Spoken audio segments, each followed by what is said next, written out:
had always loved the ocean despite the fact na hindi siya marunong lumangoy. She loved strolling along the beach. She loved gazing out to the open sea. Ang lakas ng hangin at tunog ng alon na humahampas sa malalaking bato ay nakakapagdulot sa kanya ng kakaibang calmness. Funny, samantalang exactly 1 year ago ay tinangay ng malalaking alon ang lalaking pinakamamahal niya, ang kaisa-isang lalaki sa buhay niya. Kasabay niyon ay nalunod ang mga pangarap niya, ang mga pangarap nila ni Robbie. 2 taon na silang magkasintahan at malapit na silang ikasal nang mangyari ang aksidente. Nang mawala ito, she felt like a big part of herself died with him. Since then, ay takot na siyang umibig muli. Para sa kanya, si Robbie lamang ang taong mamahalin niya habang buhay. Her love for the ocean intensified after Robbie died. Sa kabila na nangyari ay bumabalik siya sa dalampasigan. Natatagpuan pa rin niya ang katiwasayan sa dagat sa kabila ng pagkuha nito sa kanyang pinakamamahal. Cross-legged na nakaupo si Kat sa isang mataas at malaking bato sa tabi ng dagat ng Pugos, the very same place kung saan sila huling nag-usap ng kasintahan. Ang kanyang mahabang buhok ay naka-ponytail at natatakpan ng isang pulang bandana. She was wearing her favorite old jeans, white shirt at leather sandals. Nakayuko siya at nakapatong sa kanang hitang isang handmade paper. Kasalukuyan niyang tinatapos ang isang love letter para kay Robbie. Maingat niyang tiniklop muna ang nagawang liham. Mataas na ang sikat ng araw. Maya-maya lamang ay babalik na siya sa vegan. Matagal na siyang nakatanghod sa malawak na karagatan. Pinagmamasdan ang galaw ng alon. Kalmado ang dagat at mahina ang bulong ng hangin. Naisa na niyang maligo ngunit takot siya. Hindi siya marunong lumangoy. Naalala niya minsan nang magpunta sila rito ni Robbie. Masayang naliligo sa dagat ang kasintahan. Samantalang siya ay kontento na sa pagmamasid dito. Naalala pa niyang madalas ay tinuturuan siya nitong lumangoy, ngunit hindi niya maintindihan kung bakit hindi siya matututo. Masaya na siya nakayakap na lamang sa likod nito habang isinasawsaw sila ng alon ng dagat. Hindi niya namalaya na umaagos na ang masaganang luha sa kanyang pisngi. Robbie was such a good man and she loved him with all her heart. Hindi niya alam kung kaya pa niyang magmahal ng tulad niyon. Muling binasa ni Kat ang ginawang sulat na noon ay napatakanan niya ng luha. Isinilid niya iyon sa bote at inihagi sa dagat. Walang lingon-likod siyang bumalik sa cottage niya at naghanda pabalik sa vegan.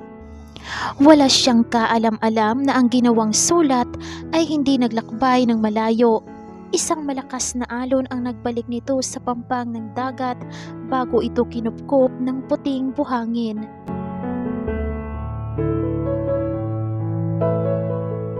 Good morning! Ready for the meeting? Bati ng sekretarya ni Harry Santillan. Sinundan siya nito hanggang makapasok siya ng kanyang opisina. Good morning, Jeannie. Kumpleto na ba sila sa conference room? Tanong niya habang ibinababa ang briefcase sa table. Binuksan niya iyon at kumuha ng ilang papeles. Yes, Harry. Ikaw na lang hinihintay nila. Sagot ng 40-something na secretary. Hindi na niya inobliga pa ang ginang na tawagin siyang sir. Matagal ng sekretarya ng ama niya si Jeannie at ipinasa na lang sa kanya. Mas kakailanganin daw niya ito. Ang ginang na rin kasi ang naging konfidante niya mula nang mamatay ang kanyang ina. All right, sabi niya. He straightened his tie at bitbit ang papeles ay tinungo na ang conference room. Isang senior franchising consultant si Harry sa Santillan & Santillan Consultancy Firm. Pagkatapos ng meeting ay dumiretso siya sa kanyang opisina at palugmok na umupo sa kanyang executive chair. Ilang minuto rin siyang nakaupo lamang doon at minamasahi ang kanyang sentido. 2 years pa lang siya sa trabaho pero ang totoo ay jaded na siya. Hindi siya nagreklamo dahil Franchising ang expertise niya. Nag-aral pa siya sa Amerika at kumuha ng kaukulang experience sa franchising bago binigay sa kanya ang posisyon 2 years ago. Pero writing ang passion niya ever since, kaya habang nagmamanage ng negosyo ay kumuha na rin siya ng ilang units ng journalism at creative writing sa UP Diliman para ma-enhance ang writing skills niya. Doon niya nakilala si Albus Jimenez, ang editor-in-chief ng sikat na broadsheet na Bulletin Today, nang minsan ay naging speaker ito sa isa sa mga seminars na naatenan niya sa university. Albus became an instant friend at nang inoffer sa kanya na maging columnist sa business section ng naturang newspaper ay hindi na siya nagdalawang isip na tanggapin ang alok nito. Franchising ang madalas na topic ng column niya na pinamagatan niyang The Franchising Guru. Ang naglalakbay niyang isip ay bumalik sa kasalukuyan nang marinig niya ang isang katok sa pinto. "Harry, itinimpla na kita ng kape." Pukaw ni Jenny na nasa pintuan ng kanyang opisina. Sininyasan niya itong pumasok. Pagkapatong ng cup sa table niya ay tumalikod na ito. Jenny?" Naghihesitate na sabi ni Harry. Lumingon ito. "Yes, Harry? Maipapagawa ka?" "Wala naman. I just want to ask you something." "About what?" Nilaro-laro muna ni Harry ang mamahaling ballpen sa kanyang mga daliri. Matagal ng sekretarya ng pamilya nila si Jeannie at itinuturing niyang kaibigan. Are you happy?" Tanong niya ngunit pagkuway, gustong bawiin. "I mean, with your job?" "Harry, I'm perfectly happy with my job. Bakit mo tinatanong?" Balik nito. Wala naman. What about in general? Are you happy in general?" "Can't complain. Maayos po ang pamilya ko." "Masaya naman ako." "That's good to hear. Anyway, do I still have appointment for today?" "You have a meeting with Mr. Draco Sanchez at 3 this afternoon. What's eating you, Harry? Do you want to talk?" Nararamdaman na rin ito ang pagkabagot niya nitong nakaraang mga araw. Natigil si Harry sa paglalaro ng ballpen at tiningnan si Jeannie. Dumiretso siya ng upo at sinuklay ng kamay ang malagong buhok. Ngunit parang may bikig sa kanyang lalamunan dahil hindi niya makuhang magsalita. "O sige, ibabalik ko na lang yung tanong mo sa akin kanina. Are you happy, Harry?" Sumandal si Harry sa chair at tumingin sa malayo. I could be happier." Tinatamad niyang sagot. "I'm sorry for bothering you, Jeannie. I'm probably just tired, that's all." "Maybe you need to unwind a little bit, Harry. Bakit hindi ho kayo magbakasyon kahit na ilang araw lang? You've been working too hard. Kailangan mo rin minsang mag-relax." Suhestyon ni Jenny. Napatingin siya rito. Kailan nga ba siya huling nagbakasyon? God knows how much he wanted to spend more time outside work, just watching TV or hanging out with his friends. The problem was there was always something to do, meetings to attend to, clients to go to, and problems to handle. He was starting to worry that his life was slipping past him. "Maybe you're right, Jeannie. I think I'll take your advice. Clear my schedule for this weekend." "Okay, lalabas na ako. Tawagin mo lang ako pag may kailangan ka." Masayang sabi ni Jeannie bago nilisan ang opisina niya. Na makaalis ang sekretarya ay tumalikod si Harry at hinarap ang view ng nagtataasang building sa Makati mula sa glass wall niyang opisina. Minsan na rin itong inisuggest na magbakasyon siya paminsan-minsan pero hindi niya pinakinggan. Sinabi pa nga nito noon, "Take time to stop and smell the roses." Tama si Jenny, kailangan niyang mag-unwind. Now, saan kaya siya pwedeng magbakasyon? Nasa ganoon siyang pag-iisip nang biglang mag-ring ang mobile phone niya. Mabilis na kinuha niya ang maliit na aparato sa bulsa ng kanyang pantalon at nakita niyang pangalan ng kaibigang si Ron ang nag-register sa LCD niyon. "Pare, what's up?" Bati niya sa kabilang linya. "Hi Harry, I'm fine. Hey, listen pare, are you free this weekend?" Tanong nito. "Why pare?"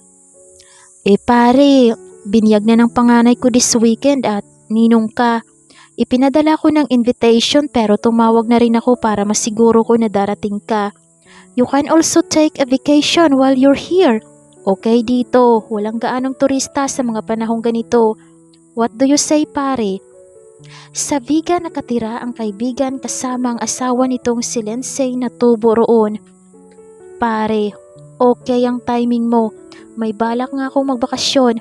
Sige, I'll be there. That's great, I'll see you then. Pagtatapos ng kaibigan niya.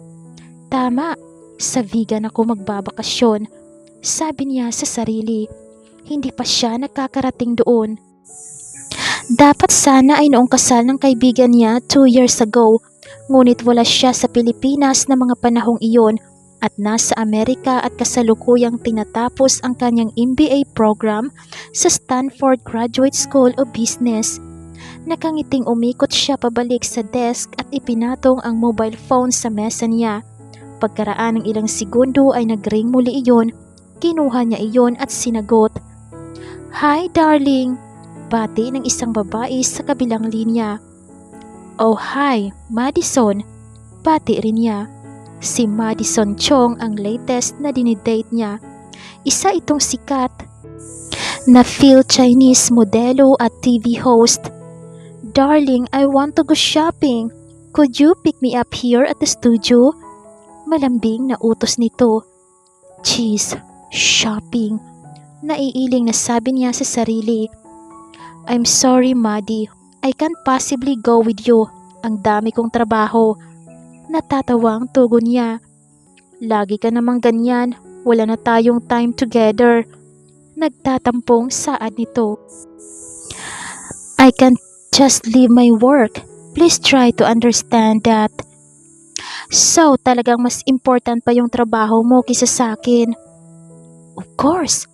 Pero hindi iyon isinatinig ni Harry. Bagkus tumahimik na lang siya. "Oh well, kay Cedric na lang ako magpapasama. Goodbye." Hindi na nito hinintay ang sagot niya.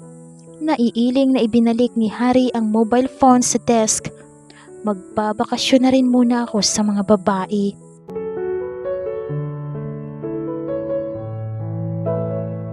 Mag-isang nilalakad ni Kat ang kahabaan ng Kalye Crisologo. Mangilang-ilang turista ang nakakasalubong niya sa magtatapos na buwan ng Setyembre. Mapapansin na halos lahat ng taong makasalubong niya ay sinusundan siya ng tingin.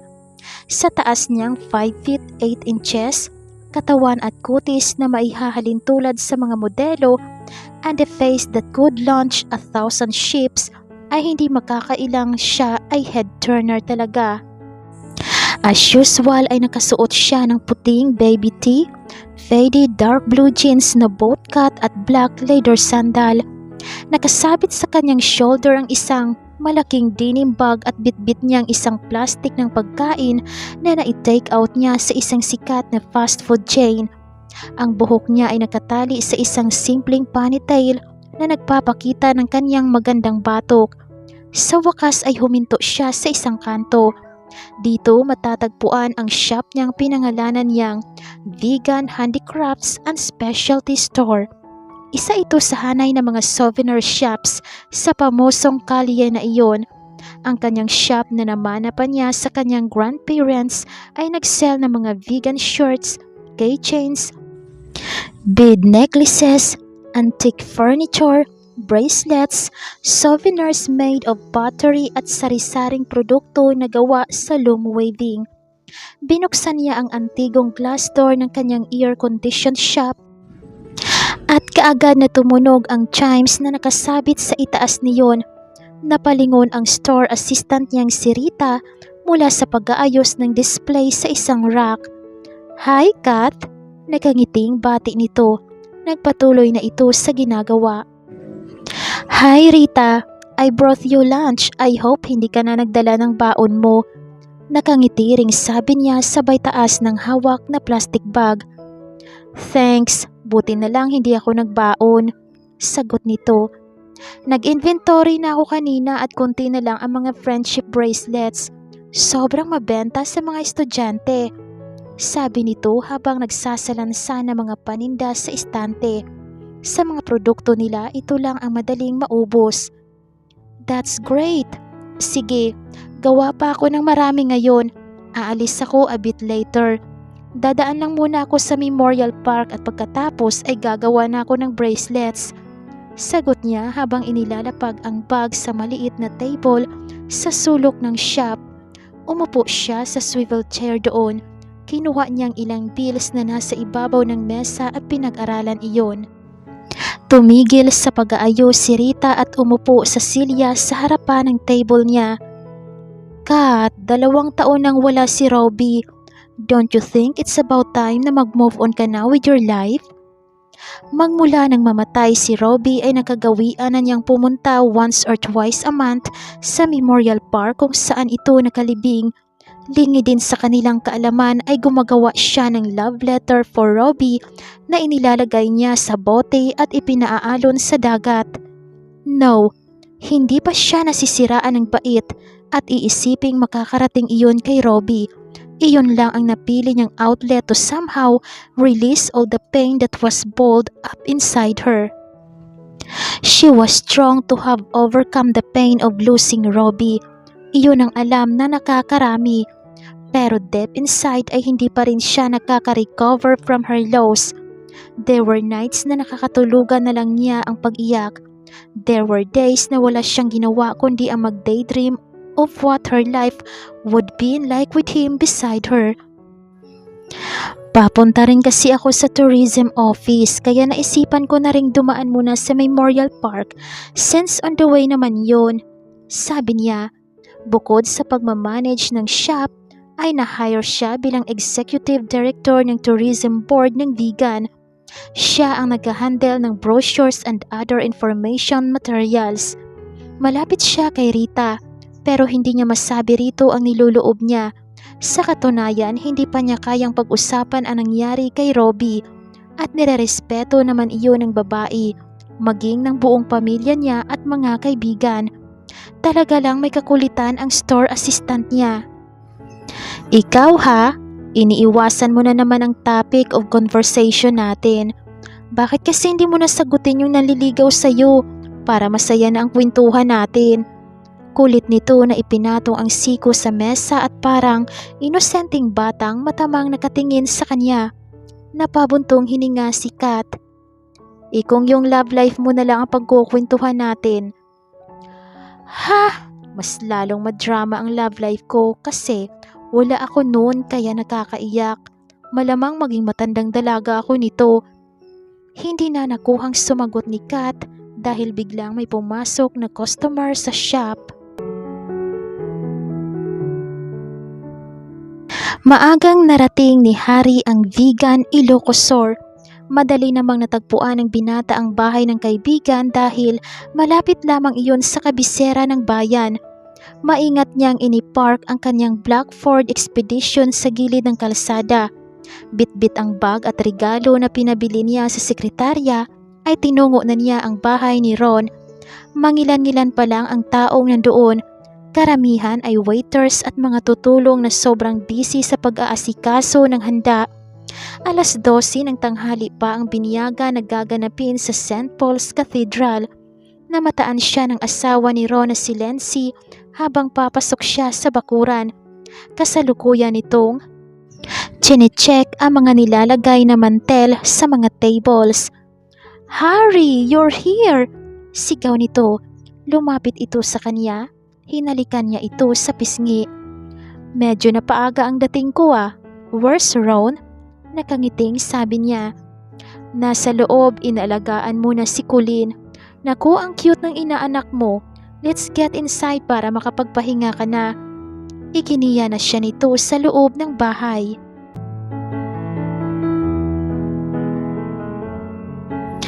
Dapit hapon na narating mag-isa ni Harry ang Pugos Beach Resort. Hindi na siya nagpasama sa kaibigan. Alam niyang pagod pa ito sa pag-aasikaso ng mga bisita sa binyagan. Tinanong na lamang niya kung saang beach resort siya dapat magpunta. Inirekomenda nito ang naturang resort dahil pag-aari raw ito ng pamilya ng pinsan ng asawa nitong si Lindsay. Matapos magbihis ng pampaligo ay tinungo na niya ang beach. Matagal na lumangoy sa dagat si Harry. Mag-isa lamang siyang naliligo. Ang mangilan-ngilang bisita ng resort ay namamahinga sa kani-kanilang cottages. Marahil ay takot mabilad sa sikat ng araw sa hapong iyon, but he didn't mind the heat. He swam to his heart content na para bang noon lang nakalangoy sa dagat. Nang mapagod ay tinungo niya ang pampang na katabi ng naglalakihang batuhan. Umupo siya roon at patalikod na itinukod ang mga kamay sa buhangin habang nakapikit na ibinilad ang katawan sa araw. Ilang minuto rin siya sa ganoong posisyon bago may naramdaman na matigas na bagay ang kanyang kanang kamay. Napabalikwas siya ng tingnan kung ano iyon at sa kanyang pagkamangha ay nakita niyang isang nakausling buti sa buhangin. Hinugot niya iyon, tinanggal niyang ilang basang buhangin na kumapit dito. Tumambad sa kanyang paningin ang isang decorative bottle na natatakpan ng cork. Lumingalinga siya. Nag-iisa pa rin siya sa party na iyon ng resort. Matagal muna niyang tinitigan ang naturang bote bago tinanggal ang cork. Unti-unti niyang hinugot ang papel sa loob bago binasa ang sulat that would change his life forever.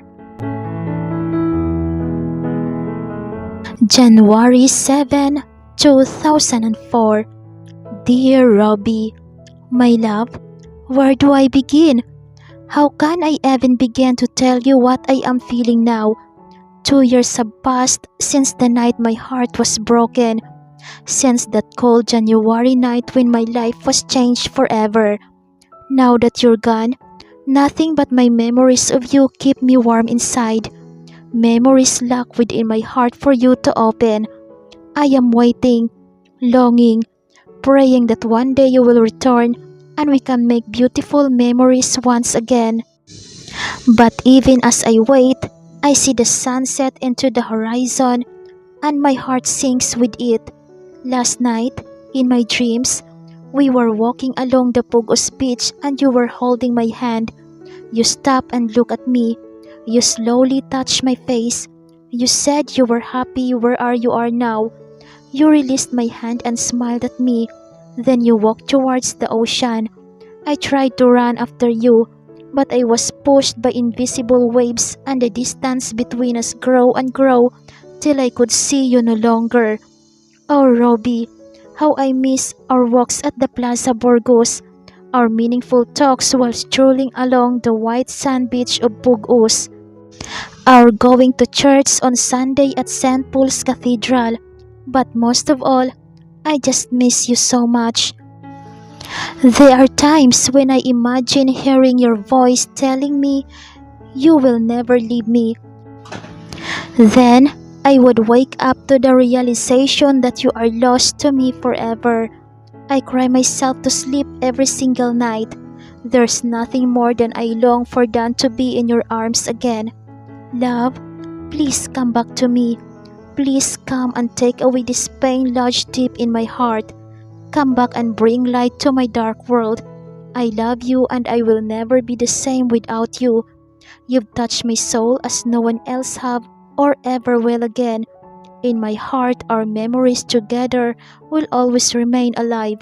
I'll wait for you tonight again, my love, in my dreams. Kai. Alas 6 ng gabi na nakarating si Kat sa biniyag ng anak ng pinsan niyang si Lindsay. Kasama niya ang store assistant. Hay naku Kasen, bakit ngayon ka lang dumating? Bati ni Lindsay na makapasok na siya sa bahay nito. Sorry, may nasikaso lang ako kanina. Kahapon lang ako dumating galing ng Pugos kaya medyo napagod ako. Sabi niya saka humalik sa pisngi ng pinsan. Really?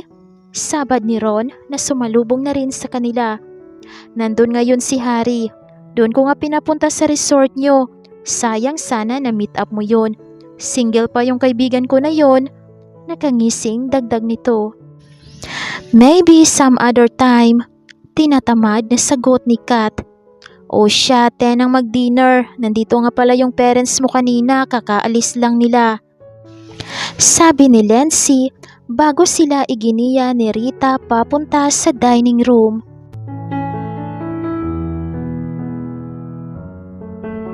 Isang tawag mula sa kanyang papa ang nagpaikli sa mahaba sanang bakasyon ni Harry.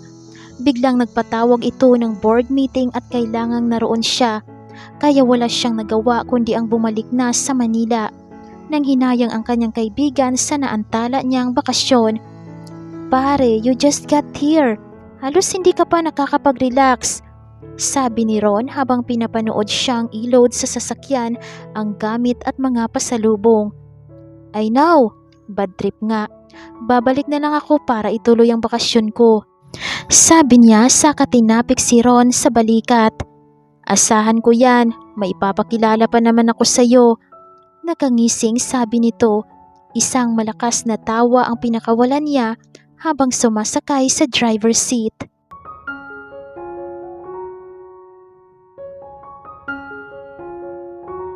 Gabi na. Pero nasa opisina pa rin si Harry, contemplating on what to write for his next column. The bottle that he found on the beach was on his table. Natuon ang pansin niya sa bote at muling binuksan ito at binasa ang sulat. Hindi pa rin nagbabago ang epekto ng liham na iyon sa kanya. Ito ay puno ng pangungulila ng isang nagngangalang Kai sa kung sino man ang minahal nito. Ang swerte naman ng lalaki na may nagmamahal sa kanya ng ganoon. Kailan kaya ako makaka-experience ng ganoon katinding pagmamahal? Sa edad niyang 30 ay wala pa siyang naging seryosong relasyon sa babae. Naantala ang pagdaloy ng kanyang isipan nang may kumatok sa pinto. Come in, sabi niya. Pumasok si Jenny. Dala na ang bag nito at handa nang umuwi. Sasabihin ko lang na uuwi na ako, baka... Naantala ang sasabihin nito nang makita ang sulat sa kanyang kamay. Ano yang hawak mo?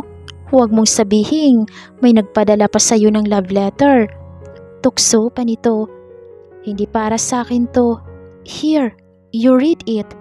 Sabi niya saka iniabot dito ang sulat. Inabot nito iyon at binasa. Mula sa pagkakangiti ay napalitan ng ibang emosyon ang mukha ng sekretarya. It's beautiful. Ito na siguro ang pinaka-touching na sulat na nabasa ko. Nauutal na sabi nito. That's what I thought. Saan mo to nakuha? I found it washed up on the beach in Pugos last weekend. It was sealed in a bottle. And look at the date. It was just written on the day before I got there in Pugos. I was thinking that the owner of the letter intended to throw the bottle on the ocean. Pero yun nga, hindi naman talaga naglakbay ang sulat niya. Bumalik din sa shore. Wow, a message in a bottle. Interesting. I wonder who they are at bakit kaya siya gumawa ng letter? Tanong ni Jenny. I don't know. Hindi ka ba curious? Kind of. But so what? There's no way we would ever know. Eh anong gagawin mo sa sulat? Keep it, I guess. So, how was your vacation? Bitin. Dad called at pinauwi agad ako for the meeting tomorrow. Katatapos ko lang tapusin ang mga reports. Ngayon kailangan ko tapusin yung column ko for the paper. Work na naman. So, are you going home? Yes, mauna na ako sa'yo. Inayos ni Jenny ang bag at tumalikod na palabas pagkuway bumaling ito kay Harry at matagal na nag-isip. What is it? Tanong ni Harry. I just wonder... What? Harry, I was thinking about the letter. Maybe you should run that in your column this week. Huh? What are you talking about? Lumapit muli sa mesa ang matandang babae. I'm suggesting that you run that letter in your column this week. I'm sure maraming matatouch sa letter. It's quite unusual. People need to read something like this once in a while. Kumunot ang noo ni Harry. I write finance matters, Ginny. I'm not Joe the Mango or some love psychologist. Harry, it's your column. You do have a say as to what you write in it, don't you? Yes, but we don't even know who they are. Hindi ba dapat kunin muna natin ang permiso nila? Harry, I'm sure it's legal. You can confirm it sa lawyer nyo sa publication. Just to print their names. And as long as you don't take credit for writing the letter or sabihin kung saan mo nakuha yung sulat, I'm sure walang magiging problema. Yes, Jenny, it may be legal. But don't you think it's wrong to print it on a daily broadsheet without them knowing it? This is very personal letter, Ginny. It's a human interest story, Harry. People love this sort of things. It's so beautiful and touching. And this girl threw the bottle out into the ocean. Alam naman niya siguro ang possibility na may makakapulot nun. Matagal bago nakasagot si Harry. I don't know, Ginny. Think about it. I think it's a great idea. Iyon lang at nilisa na siya ng sekretarya.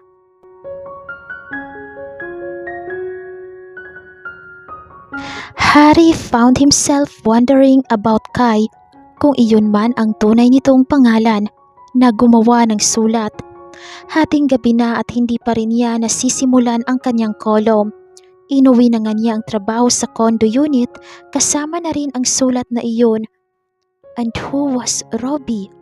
Boyfriend kaya niya ito o asawa? Patay na kaya yun? Bakit sila nagkahiwalay kung mahal naman nila ang isa't isa? Bakit sa bote niya nilagay at gusto niyang ipaalon sa dagat kung di lamang bumalik ulit sa buhangin? The whole thing was strange. Nagtrip lang ba ang Kai na iyon? Pero hindi. Kontra ng isip niya nang muling basahin ang sulat. The letter obviously came from the heart and it touched him. Sa tanang buhay niya ay hindi pa siya nakakatanggap ng ganoong klase ng liham na so sweet na punong-puno ng pagmamahal. Sa tanang buhay niya ay hindi pa siya nakaranas ng tunay na pagmamahal. Iyong seryoso, iyong dadating siya sa punto na yayain niya pakasal ang babae. Parang lovable naman si Kai. Why would Robbie or anyone for that matter leave her? Naisabunot ni Harry ang mga kamay sa buhok sa tindi ng frustration na nararamdaman. He rolled up the sleeves of his shirt at hinarap na ang laptop para tapusin na ang kanyang column. Today, I'm putting a little bit of spice in my column instead of the usual boring. Yes, even the franchising guru find it boring sometimes. Franchising issues and concerns you often read here in my column. I'd like to share with you a little. I found on the beach last week when I was vacationing somewhere north. In this age of the internet and wireless communications, it's a rarity to find a person who still prefers to communicate the old-fashioned way. I hope you will find her letter as meaningful as I have. At idinagdag na niya ang sulat ni Kai at tulad nga ng sinabi ng kanyang sekretarya, hindi niya isinama ang mga pangalan na nasa liham na iyon. Pagkatapos ribasahin ang ginawa, ay nag-online na siya at ipinadala iyon sa kanyang editor.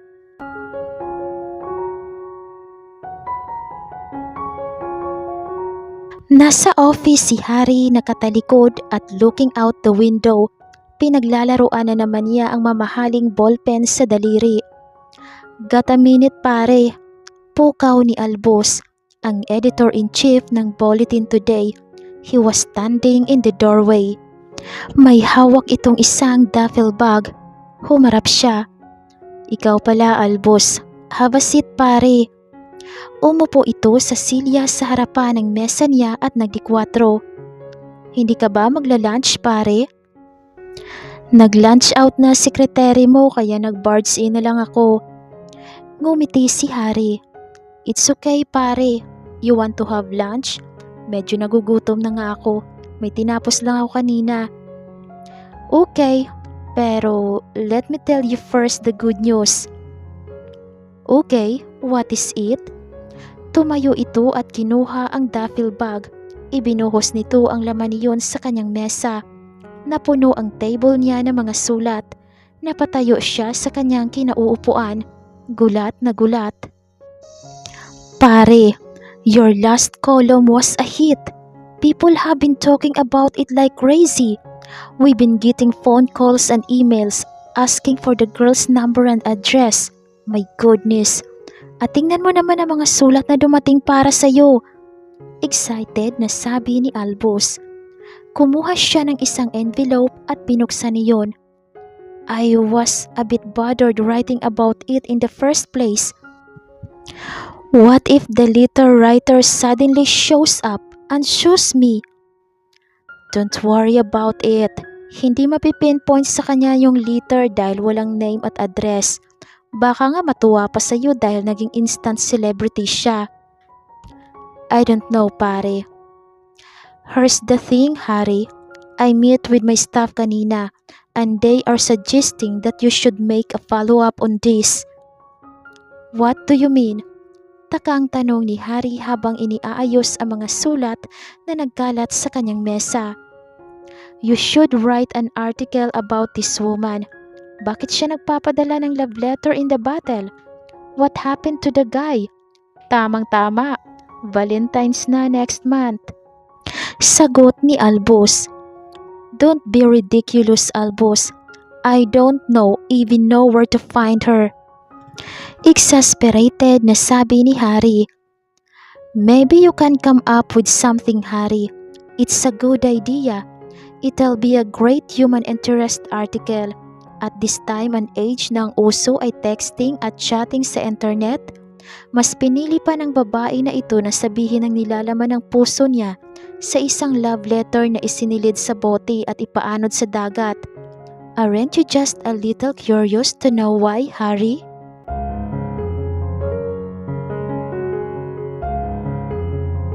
Matamang pinag-aaralan ni Harry ang mga financial reports sa kanyang opisina nang sumagi sa isip ang suggestion ng kanyang kaibigang editor. May ilang sulat pa rin ang nakakalat sa table niya. Binuksan niya ang drawer ng kanyang mesa at kinuha ang love letter na ilang araw nang gumugulo sa isip niya. Lagi na niyang daladala ang sulat na iyon. Hindi niya mawari ang nararamdaman towards the letter writer.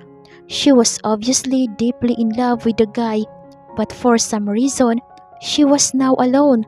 But still, this girl loved him enough to send him a letter kahit wala na ang tao na iyon. Whoever she intended that letter for, he sure was one lucky man. Para tuloy gusto niya itong kainggitan. Minamahal pa rin ito ng babaeng iyon kahit na obvious na hindi na sila magkasama sa anumang kadahilanan. Don't be stupid, Harry. Kastigo niya sa sarili. Ni hindi mo alam ang itsura ng babaeng yun. Hindi mo alam kung anong ugali niya. O baka isa pala siyang baliw. He was so absorbed in his thought kaya hindi na niya namalayan ang pagpasok ni Ginny. Napansin nito ang mga nagkalat na fan mail sa desk niya. See, I told you so. Nangingiting sabi ng matanda. Nag-angat siya ng tingin. Ha? Ikaw pala, Ginny. Uuwi ka na ba? Yeah. Wow, ang dami mong fan mail. Sinabi ko sa'yo na magiging hit ang column mo na yun eh. Oo nga, I never thought na gano'n ang magiging response ng mga readers. Gusto tuloy ni Albus na gumawa ko ng follow-up. You know, do a little research. Baka matagpuan ko daw ang letter writer. I think that would be a great Harry. You don't think the whole idea is crazy? No, of course not. I am really curious about her. What about you? Umiiling na natawa si Harry bago tinungo ang minibar sa silid. Nagsalin siya ng alak sa baso at pumalik sa kanyang upuan.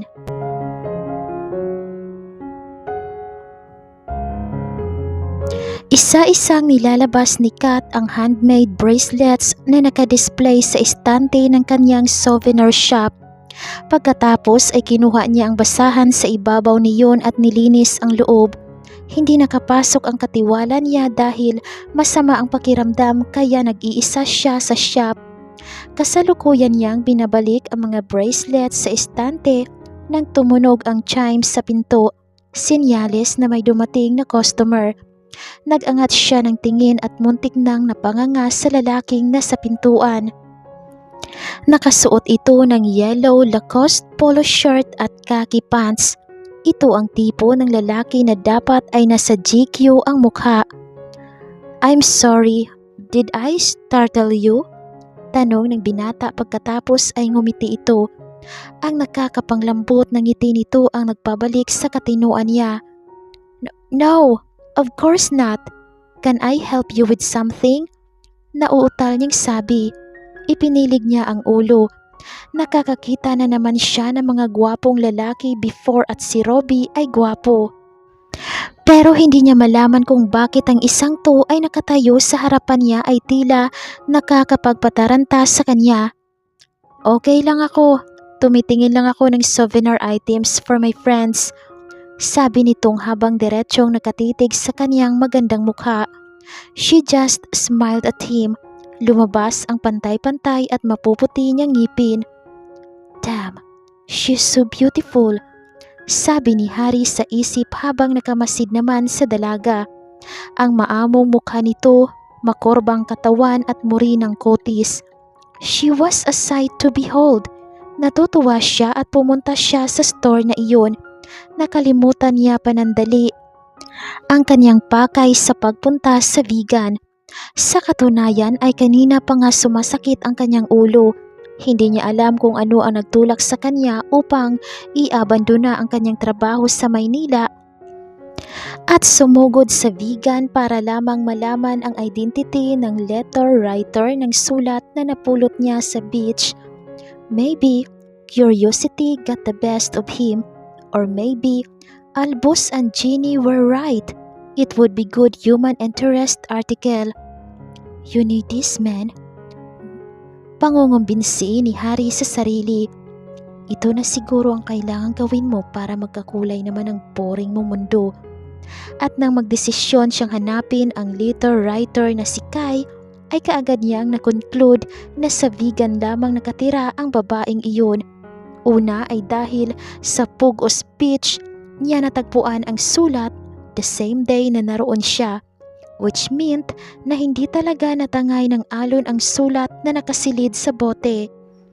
Pangalawa ay dahil sa mga lugar na binanggit sa sulat na nagtutukoy sa vegan: Plaza Burgos, St. Paul's Cathedral, Pugos Beach.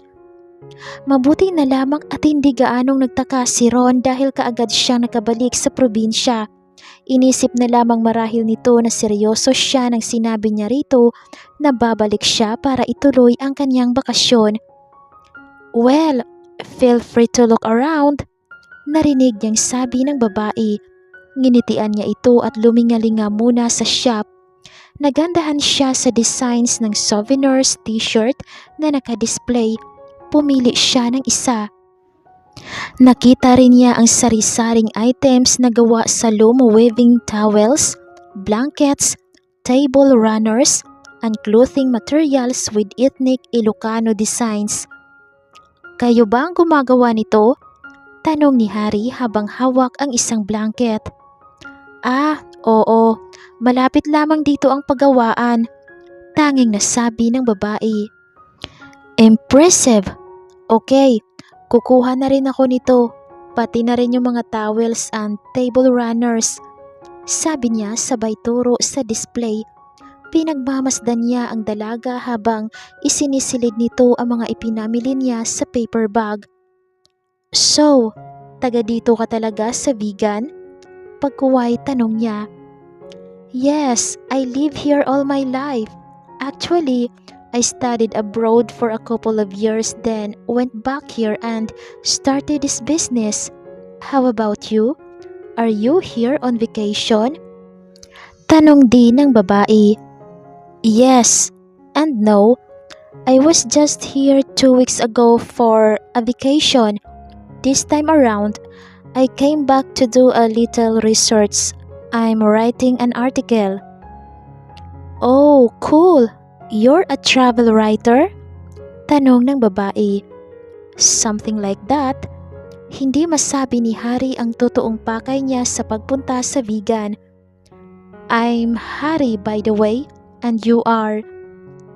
Catherine. You can call me Kat. Well, don't forget to include the people of vegan in your article. Dagdag nito. Ngumiti ito at umaliwalas ang mukha. Saglit na na-mesmerize ang binata sa kagandahan ni Kat. I certainly won't forget. I think I'd write about the fact that people in vegan are most hospitable kind and that vegan women are very beautiful. Sabi niya na diretsyong nakatingin dito. Namula si Kat sa sinabi ng lalaki pero hindi na lang nito ininda iyon. I think you should also feature our old churches as well as how we spend the Lenten season. You know, aside from the pottery making that we're known for, maraming dumadayo rito sa mga panahong iyon. Suhestyon ni Kat. Okay, thanks. I've probably taken too much of your time. It's okay. I love talking about vegan. May sincerity na sagot ni Kat. If you need a local to help you with your article, you could always ask me. Saglit itong natigilan sa nasabi. Wait a minute. Saan ang galing yun? Did I just offer my help to this gorgeous man? Sabi ni Kat sa sarili. Relax, Kat. You're just being helpful. That's all. Pag-assure ng isang bahagi ng isipan niya, mas lumawak ang ngiti ni Harry. Thanks. I will take you up on that. Well, I'd better go. It was nice meeting you, Kat. Same here. Thanks. I'll see you soon, alright? Hindi na niya hinintay ang sagot ng dalaga at masaya nang umalis si Harry ng shop.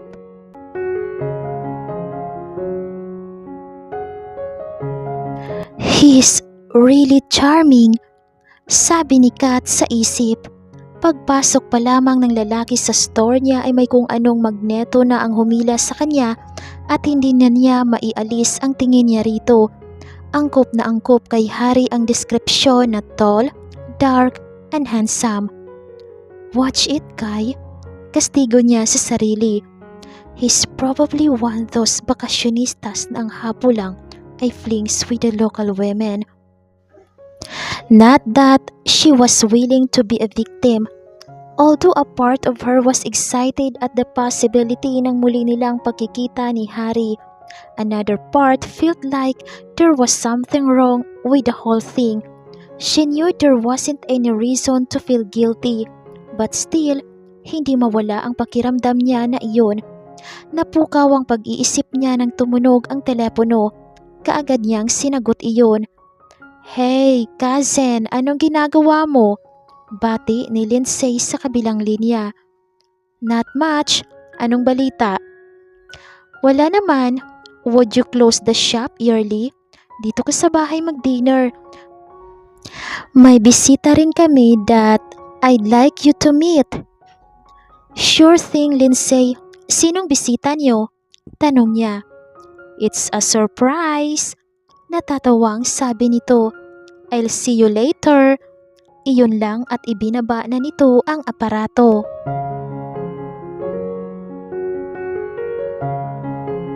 So, what did you do the whole day? Tanong ni Ron nang nasa sala sila ni Harry. Oh, naglibot-libot lang. I bought some souvenirs because I wasn't able to do the last time I was here. Sagot niya. Naputol ang kanilang kwentuhan nang magring ang doorbell.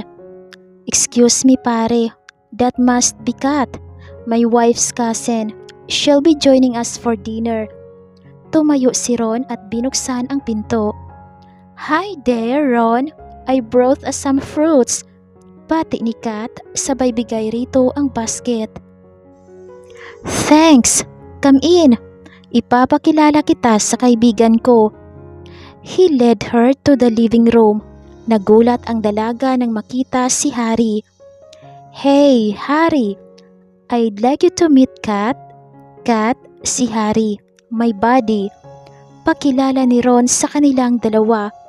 Nag-angat ng ulo si Harry mula sa ginagawa. Kung nagulat si Kat, mas nagulat siya. Hindi niya ine-expect na napakabilis ng muli nilang pagkikita. Actually, we've already met. Simula ng babae. Bigla siyang natauhan na magsalita ito. Yes, I was at her shop kanina. Nice to see you again, Kat. Naputol ulit ang usapan nang dumating si Lindsay. Hey everyone, dinner's ready. Hi Kat, glad you're here. Pumaling ito sa asawa. Han, have you introduced her to Harry yet? Tanong nito. Yes, I have. But as it turns out, Dave already met kanina sa shop ni Kat. Oh, good. Come on, let's eat. I'm starving. Wika ni Lindsay. Remind me again, why are you in vegan? It's great that you're here, pare. It's just that it's too soon. Buti you were able to get a leave from work. Simula ni Ron nang nasa dining table na silang apat. You mean you're not happy to see me too soon? Oh. You're breaking my heart. Joke ni Harry. Oh, come on. Give me a break. Natatawang sabi ni Ron. Just teasing you, pare. Actually, I came to do a research for my article. Sagot ni Harry. For your column?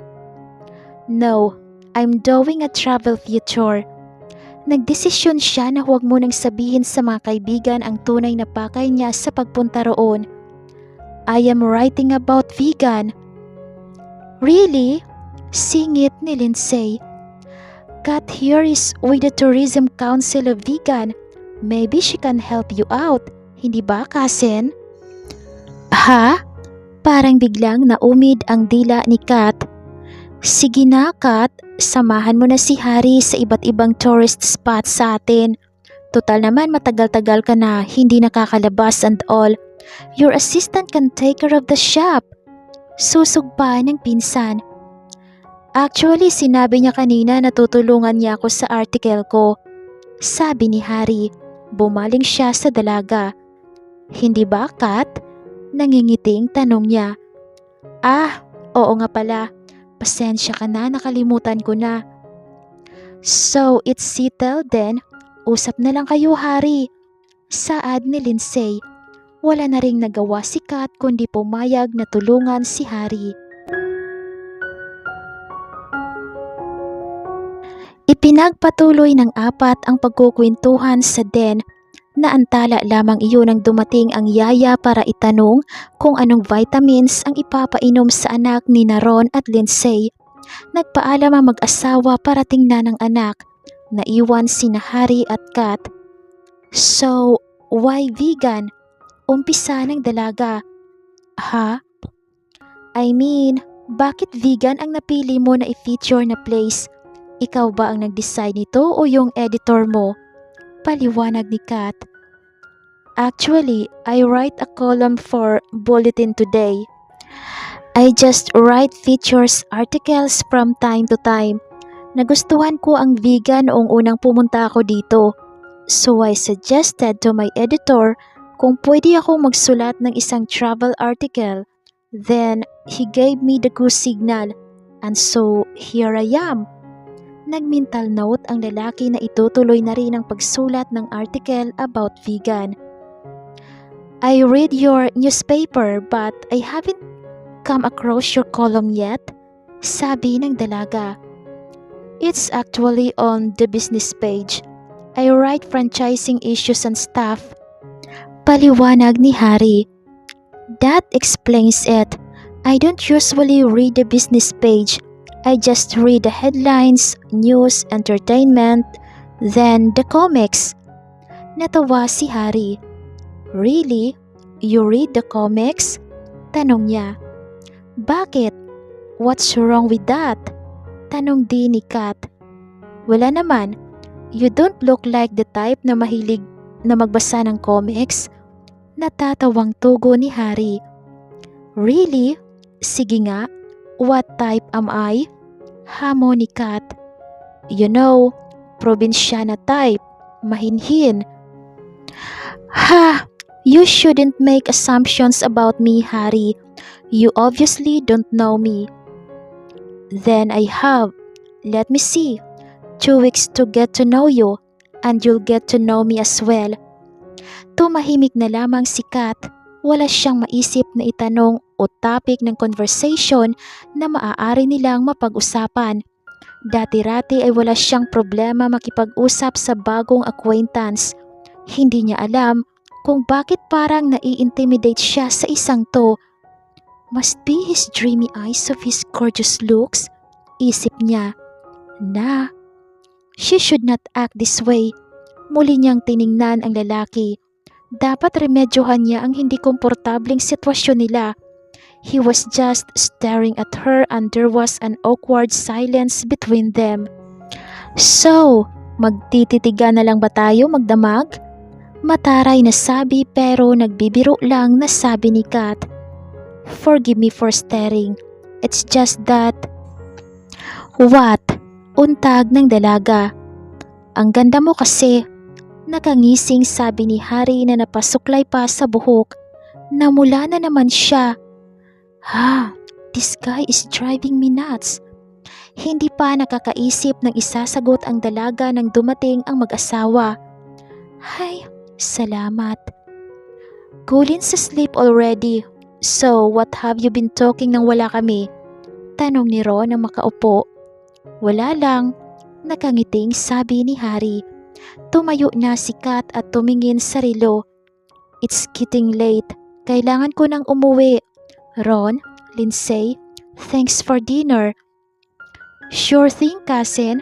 Hatid na kita sa labas. Sagot ni Lindsay. Hey! Singit ni Harry. Paano na yung sinabi mo na tutulungan mo ako sa article ko? Oo nga, munti ko na makalimutan. So, can we start tomorrow? Saan kita pupuntahan? We can meet at my store. Hihintayin na lang kita doon. Sige Ron, I'll go ahead. Thanks again.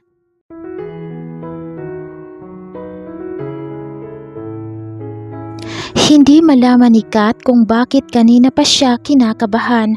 Mula nang dumating siya sa kanyang shop ay parang sasabog na ang puso niya sa kaba at hindi nakaligtas ang kilos niya sa kanyang assistant. Kat, may problema ka ba? Bakit parang hindi ka mapakali dyan? Tanong ni Rita. Ha? Wala. Rita, bahala ka na muna dito sa shop ha. May pupuntahan lang ako. Pupunta ka na naman ba sa Memorial Park? Hindi, may sasamahan lang ako. Her assistant became quiet for a moment. Sino? Mabilis niyang ikinuwento rito ang pagkikita at pagkikilala kay Harry. Parang medyo ninenervyos ka sa unang date niyo, Kat. Tukso pa nito. Hindi tanggi niya. And it's not a date. Sasamahan ko lang siya sa ilang tourist spot dito sa Vegan. That's all. Gwapo ba si Harry? Tanong ni Rita. Bakit mo naman natanong yan? Wala lang. Para kasing magdi-date kayo. Natatawang sabi nito. It's not a date. Kulit mo? Okay, fine. Sinabi mo eh. Hihirit pa sana si Kat nang biglang bumukas ang pinto ng shop. Pumasok si Harry, looking fresh in a white polo shirt and khaki shorts. Umaalingaw-ngaw sa buong shop ang gamit nitong pabango. Natigilan siya pagkakita sa gwapong binata. Kat, siya ba ang date mo? Ang gwapo! Tili ni Rita at lumapit pa ito sa bagong dating at nakipagkamay. Hi, I'm Rita, store assistant ni Kat. Magiliw na inabot nito ang kamay ng babae. Hi Rita, kamusta? Bumaling na ito kay Kat. Hi, so shall we go? Nakangiting tanong ni Harry. Noon lang bumalik ang ulirat ni Kat. Ha? I mean, sandali lang at kukunin ko ang bag ko.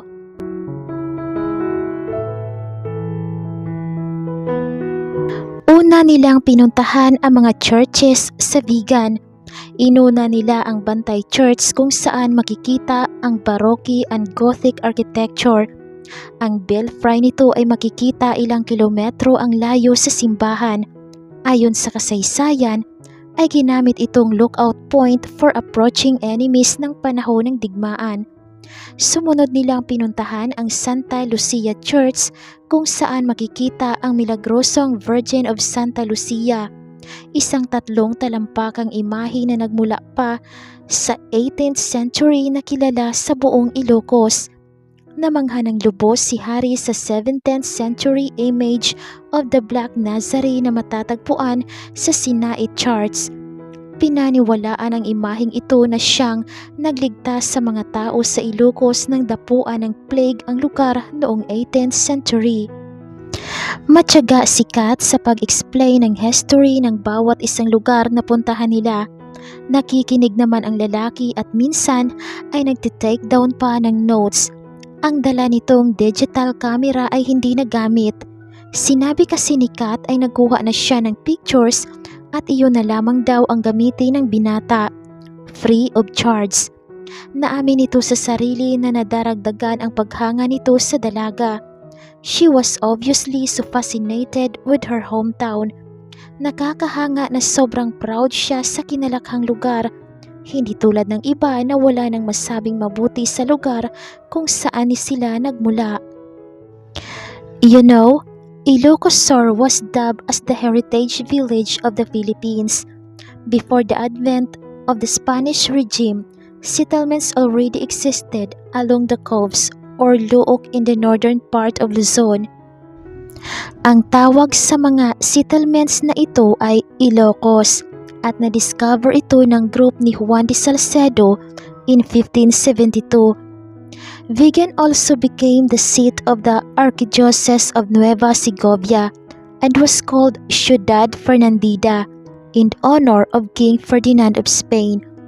Vigan remains to be the capital town of Ilocos Sur.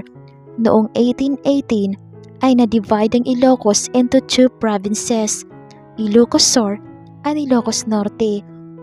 Pagkukwento pa ni Kat. Wow! You certainly know your history, sabi ni Harry habang palabas sila ng St. Paul's Metropolitan Cathedral. Ito ang huling simbahang pinuntahan nila.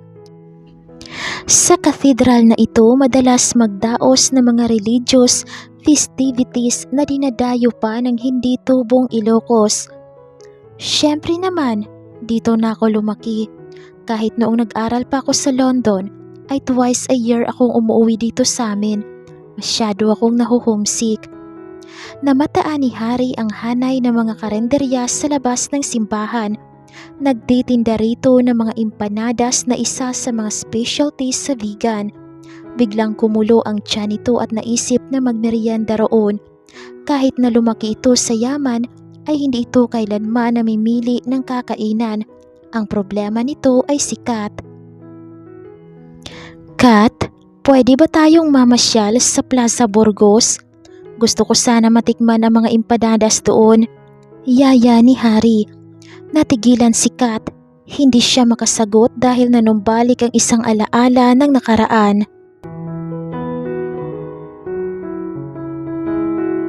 Favorite ko talaga tong empanada sa atin, sabi ni Kat habang naglalakad-lakad sila ni Robbie noon sa Plaza Burgos. Mukha nga, natatawang sabi ni Robbie habang pinagmamasdan ang mabilis na pag-ubos niya ng tinapay. Iniabot nito ang hawak na bote ng mineral water. Pinagtatawanan mo ako, nakalabi niyang saad. Pinahiran niya ang bibig ng tissue na hawak. Inabot niya ang bote ng tubig saka uminom doon. Hindi natutuwa lang ako sa'yo, para ka kasing baby. Nakangiting tugo nito sabay pisil sa kanyang ilong. Baby mo naman ako, hindi ba? Lambing niya. Huminto ito sa paglalakad at buong suyo na ikinulong siya sa mga bisig nito. Hinalikan pa siya nito sa noo. Oo naman, baby kita. Baby damulag, sabi nito sabay tawa. I'm sorry, Kat. Gusto mo doon na lang tayo kumain sa restaurant sa hotel? Pukaw ni Harry sa paglalakbay ng kanyang isip. Of course not. Wala. Sige, tara. Masarap nga mga empanadas dyan. Madalas akong bumibili dito. Tara na. Pumwesto sila sa isang mahabang silya at bumili ng tig-isang empanada at soft drink. Matama nitong pinagmamasdan ang katabi. She's so refreshing to be with. Wala siyang halong eri sa katawan. Mas lalo pa itong humanga sa kanya. So, anong title ng column mo? Tanong ni Kat. Ha? Hindi na malaya ni Harry na may tinatanong na pala ang dalagang kanina pa nito tinitigan. Sabi ko yung column mo sa bulletin today, anong title? The Franchising Guru. And it's all about franchising, I assume. Yeah, sometimes I invite readers to ask questions, then I answer them in my column. Really? And do you get a lot of letters? I know what you're thinking. It's a boring read. May following naman ako kahit papano. How do you like being a columnist? Tanong ulit ni Kat. I love it. It's like a dream job to me. I have the freedom to write whatever I want. I'm not full-time though. The column runs only twice a week. It's a great escape from my real job, which is in the franchising industry, which lately has been boring me. Wala na kasi akong ginagawa kundi trabaho. I don't go out often, contrary to what other people think. It's a great treat to be here, away from the hustle and bustle of city living. Natahimik sila pareho. I think I'll read your column one time para malaman ko kung gaano ka-interesting ang pinagsusulat mo doon. Biro ni Kat. Tama. Do you think I'll believe you? Ni hindi ka nga nagbabasa ng business section ng dyaryo. Balik ni Harry. Natawa si Kat. Ewan ko ba? Hindi talaga ako nagbabasa ng business section. Funny, hindi ba? May business ako tapos hindi ako mahilig sa magbasa ng tungkol sa business. Oo nga.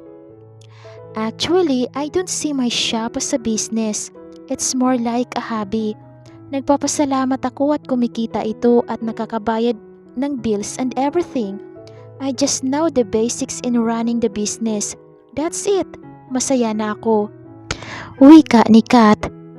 You are not thinking of expanding it? Thinking of more ways to earn? Tanong ni Harry. Hindi pa siguro sa ngayon. I don't want to venture into something na napipilitan lang ako. Mahirap mag-succeed pag ganoon ang mindset mo. Right now, my promos and stuff lang to encourage more customers. I'm just so thankful na may parents ako na supportive. And then yung lola ko ipinamana sa akin yung place kaya wala akong masyadong gastos. It never occurred to you to work in Manila? Doon ka ba nag-aral? Tanong ni Harry. Nope. I studied here till high school, then I went to London for college. Tapos bumalik na ako nang mamatay ang lola ko. Ipinamana niya sa akin yung place. I just thought of a business. Tapos yun na. Hindi na ako nagkaroon ng chance to work in Manila. Pumupunta lang ako doon once in a while. My relatives din kami doon and lately, I was offered a job with the Tourism Council where I was appointed executive director. Minsan maluwag lang kami ngayon since of peak season. Walang masyadong tourist. What about future plans? Tanong ni Harry. Natigilan si Kat. Mula nang mamatay si Robbie ay hindi niya naiisip ang magplano sa kanyang buhay. Who knows what's going to happen in the future?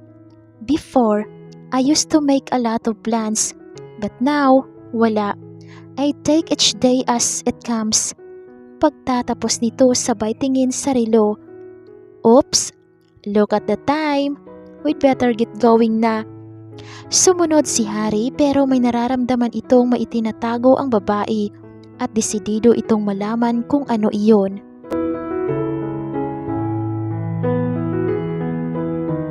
Kumusta ang lakad niyo ni Kat?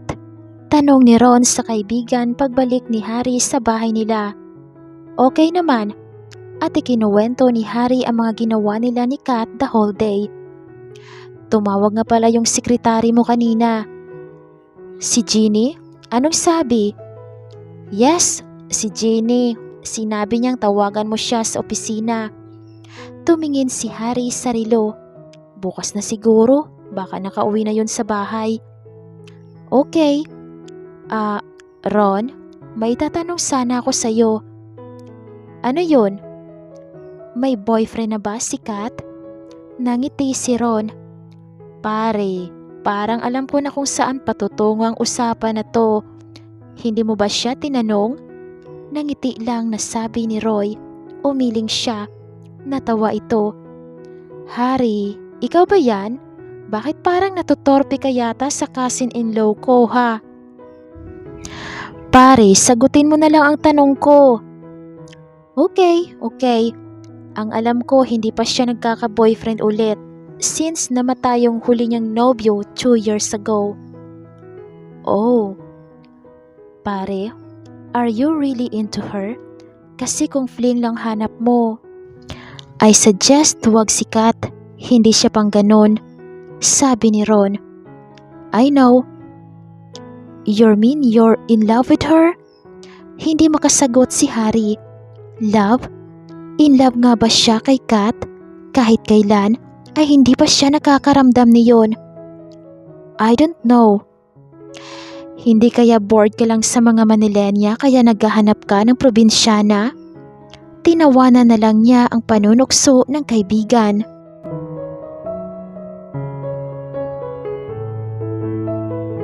Nangingiti si Kat habang sinusuklay ang kaniyang mahabang buhok.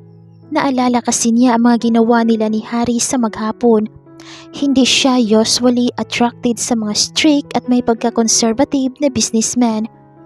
May pagka-cowboy rin siya katulad ko, isip niya. Alam niyang galing sa mayamang pamilya ang binata, pero hindi ito nakikiming kumain sa karenderya at mabilad sa araw. Si Robbie ay hindi niya mayayang kumain sa mga ganoong lugar. Ang mga hilig nito ang pulos pang mayayaman. Golf, sailing, scuba diving, dumalo sa mga parties at iba pa. Humiga na siya sa kanyang kama at inayos ang pagkakahiga. Teka, bakit ba niya pinagko-compare ang dalawa? It was not like she was attracted to Harry. Hindi nga ba? Malabo yun. Tanggi ng isip niya. Si Robbie lang ang mahal niya. Pilit niyang sabi sa sarili. Pero bakit? Tila nahihirapan siyang kumbinsihin ang damdamin niya.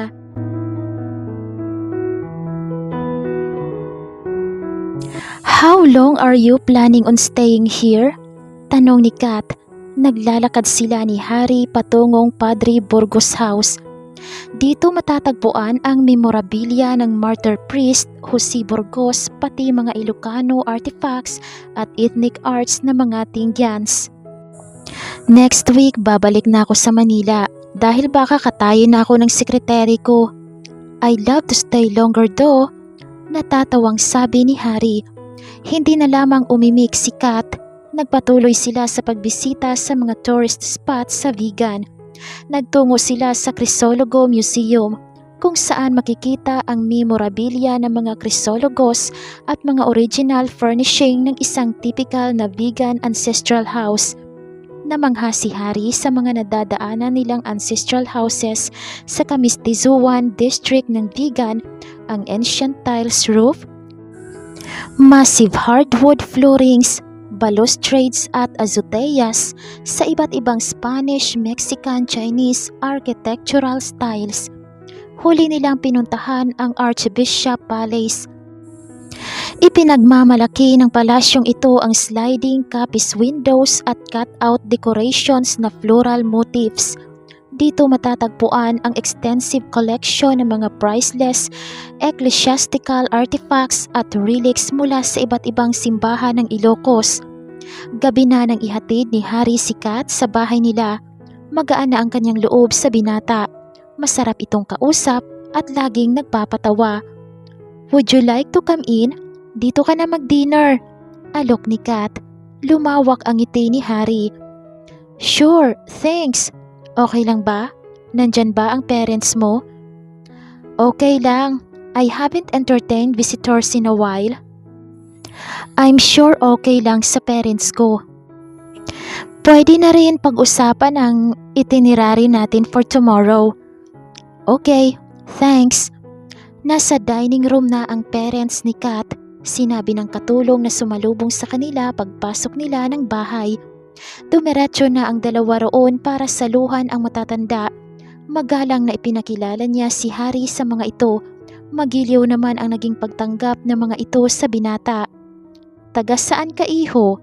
tanong ng ina ni Kat. "Manila po." "So, are you here on vacation? Saan ka tumutuloy? Sa hotel?" tanong naman ng ama ni Kat.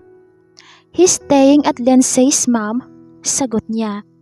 Kaibigan siya ni Ron. "Oh, that's nice. So, matagal na ba kayong magkakilala ng anak ko?" "No, we just met a couple of days ago. I wasn't here noong ikasal ang kaibigan ko pagkatapos ng binyag ng anak nila. Si Kat naman ang wala." "I was there pero hapon na ako dumating," sabat ng dalaga. Nagulat si Harry. "Nasa beach na ako at the time," sabi nito. Nang hinayang ito sa opportunity na makilala ang dalaga ng mas maaga. Natawa ang ama ni Kat. "Tingnan mo nga naman may mga common friends pa pala kayo. Wala ka pa bang asawa, iho?" "Ah, wala pa po." "Girlfriend?" "Dad," saway ni Kat. Hindi siya pinansin ng mga ito. Ngumiti ng pilyo si Harry. "Sa ngayon po ay wala." Alam mo, si Catherine ay matagal nang walang nobyo. "Dad!" saway niya sa ama. Tinapunan niya ito ng tingin na may kasamang babala. Natawa ang matandang lalaki. "Oh, what's with the look? Wala pa naman akong kinukwento ah." Naiiling na lang ang ina ni Kat. Bumaling kay Harry ang matandang lalaki. "We're just glad our daughter's making new friends." Ngumiti ang binata bilang tugon. "Kain ka pa, iho?" susog ng ginang. "Thank you po." Magalang na sagot ni Harry. Matagal pang nagkakwentuhan ni Harry ang parents ni Kat. Nasiyahan ito sa mainit na pagtanggap dito ng dalawa. Naalala nito ang sariling pamilya. Madalang pa sa patak ng ulan sa tag-araw kung mag-dinner sila ng ama nito. It would be nice to be part of her family, naisip ni Harry. Sa isang iglap ay napicture nito ang sarili na kasalo ng pamilyang ito sa hapagkainan, kasamang nakikipagkwentuhan, nakikipagharutan, nakikisali sa mga biruan. "Okay ka lang?" putol ni Kat sa daloy ng isipan ni Harry. Ilang bisis kumurap-kurap ang binata para bumalik sa realidad ang isip. "Ha? I'm sorry. Okay lang ako." Pagkatapos ng dinner ay nagpaalam na ang dalawang matanda na magpapahinga na. Iginiya naman ng dalaga si Harry sa porch para doon magkape at pag-usapan ang mga tourist sites na pupuntahan nila kinabukasan. "Dapat agahan natin ang alis bukas para hindi pa masakit sa balat ang init ng araw," sabi ni Kat. "I'll just pick you up here. Say, mga 7 o'clock ng umaga. Okay lang ba sa'yo?" tanong ni Harry. "Okay." Ilang sandali ang lumipas bago ito muling nagsalita. "Thanks nga pala for a wonderful dinner." "You're welcome." Nakangiting sagot ni Kat. Sa uulitin, Bulong ni Harry. Anong sinabi mo? Bigla naman dinapuan ng hiya ang binata. I like your parents. Yeah, they're the best. Oh well, syempre biased ako. But really they're great. They're both very easy to get along with. Masayang sabi ng dalaga. Yeah, and they don't look their age. Mukhang bata pa rin. Thanks. Pareho kasi silang masayahin kahit may mga problems na dumarating. Actually, ganun din ako. Jolly din. Hindi halata kung may problem ako unless sabihin ko. Nakangiting sabi ni Kat. Really? So right now, maaaring may problema ka sa isang aspect ng buhay mo and I wouldn't know it unless you tell me. Naggibit balikat lang si Kat at ngumiti ng payak. Yeah, magaling lang siguro akong magtago ng problema. Tinitigan siya ni Harry. Habang tumatagal ay lalong tumitindi ang desire nito na makilala siya ng lubos.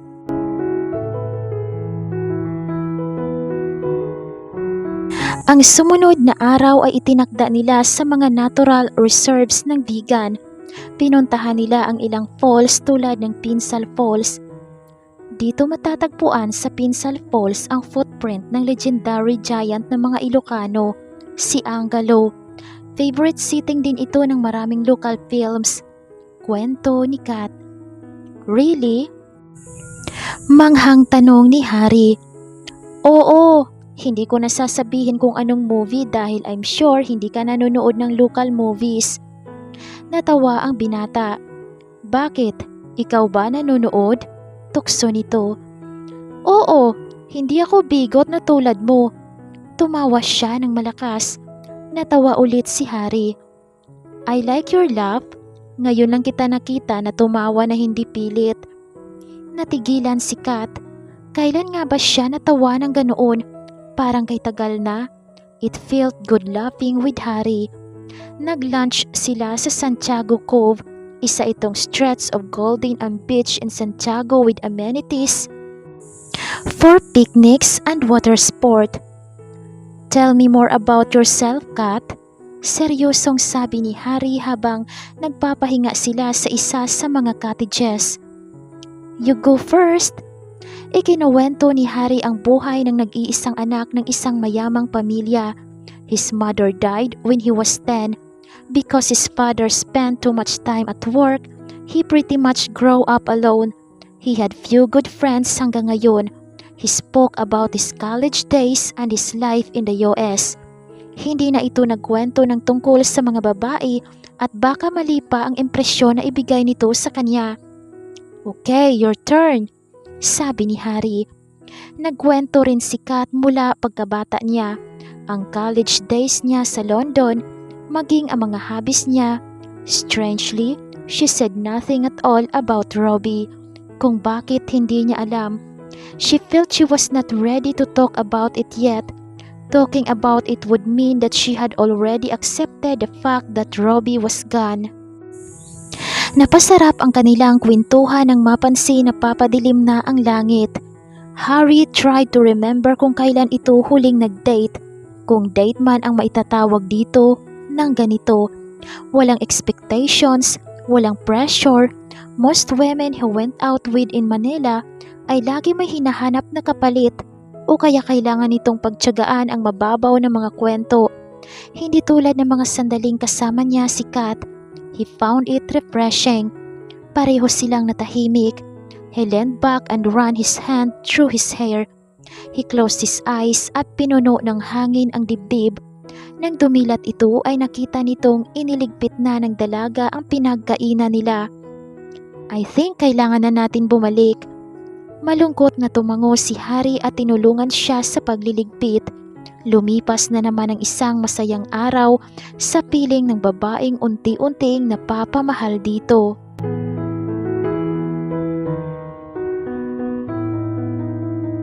Tapos, ano nangyari?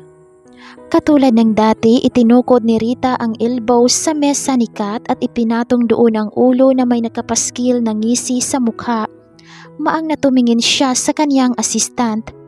Wala, Hinatid na niya ako sa bahay at umuwi na siya kina Ron. Ano ba yan? Hindi man lang kinuha ang cellphone number mo? Sus, hindi naman kami nagdi-date ni Harry, Rita. Sinasamahan ko lang siya. Oo na, isa kang dakilang tour guide. Pero hindi ka man lang ba niyaya to an actual date? Yung romantic, dinner by candlelight. I doubt it. Sa itsura noon, tiyak na may girlfriend na yun sa Manila. Nandito lang naman siya para sa article niya. Gaano siya katagal dito? Tanong ni Rita. Till next week, I'm not sure. Bakit ba masyado mong pinag-iinteresa ng tao? Sure, nag-enjoy akong samahan siya sa iba't ibang tourist spots sa Vigan. Pero wala lang yun. Of course, meron. Sign yun. Giit ni Rita. Sign ng ano? Sign na kaya mo nang makipag-date sa ibang guys. Natigilan si Kat pero nakabawi rin. Rita, hindi ba napag-usapan na natin to? I know, pero nag-aalala lang ako sa'yo, Kat. You spend too much time alone these days. Hindi mariing tanggi niya. You do. Hindi, ang kulit mo talaga. Napabuntong hininga na lang si Rita. Nag-isip ito ng ibang approach. May dumating na customer. At inasikaso muna nito iyon pagkatapos ay bumalik sa corner ni Kat. So, what's he like? Tanong ulit nito. Matagal bago siya sumagot. Si Harry? Mabait siya at palabiro. Kahit sandali pa lang kami nagkakakilala ay magaan ang loob ko sa kanya. He's very charming, I must say. Tumayo si Rita sa kinauupuan at nag-ayos ng displays. Pag-uway bumalik ulit ng tingin sa kanya, nakangiti. Gusto mo na siya, hindi ba? Natigilan si Kat. Naramdaman niya ang pamumula ng cheeks. Paano ba niya sasabihin ang nararamdaman kay Harry? Gayong siya mismo ay naguguluhan. Tiningnan niya ang kausap pero saglit lang. She looked away without answering. Lumapit ang babae sa kanya. Kat, mahigit 2 taon na mula nang mawala sa iyo si Robbie. Alam kong minahal mo siya pero panahon na para i-let go mo siya. Alam mo yun, hindi ba? Kailangang makapag-move on ka na. Nangingilid na ang luha niya nang sumagot. I know, pero hindi naman ganoon kadali yun. Hinagod ni Rita ang kanyang likod. Malaya niyang nilabas ang kanyang luha. Naguguluhan siya. Sa sarili ay alam niyang attracted na siya kay Harry. Pero bakit feeling niya ay binibetray niya si Robbie? Matagal nang nakahiga sa kama si Harry, pero hindi pa rin siya dalawi ng antok. Kanina pa siya nagmumuni-muni. Sa akanyuan at estado niya sa buhay ay madami na siyang nakilalang magagandang babae. Nakakailang girlfriend na nga ba siya? Hindi na niya matandaan. Marami ng babae ang dumaan sa kanyang buhay na hindi naman niya sineryoso. Hindi dahil para sa kanya ay laruan lang ang pakikipagrelasyon, kundi wala pa siyang makitang babae na karapat-dapat seryosohin. Subalit iba ang atraksyon na nadarama niya para kay Kat. Ngayon niya naamin sa sarili na mahal na niya ang dalaga. Mahal na mahal. Bumangon siya at tinungo ang bag. Nilabas niya ang love letter na siyang dahilan kung bakit siya nandito ngayon sa Vigan. Muli niyang binasa ang sulat. Nakapagdesisyon na siya. Naroon pa rin ang desire na alamin ang identity ng sumulat. Pero mas mahalaga ang nararamdaman niya kay Kat. Hindi na niya hahanapin ang letter writer. Itatago na lamang niya ang sulat. Dahil kung hindi dahil dito, ay hindi siya babalik sa Vigan at makikilala ang dalaga na nagturo sa kanyang puso na magmahal.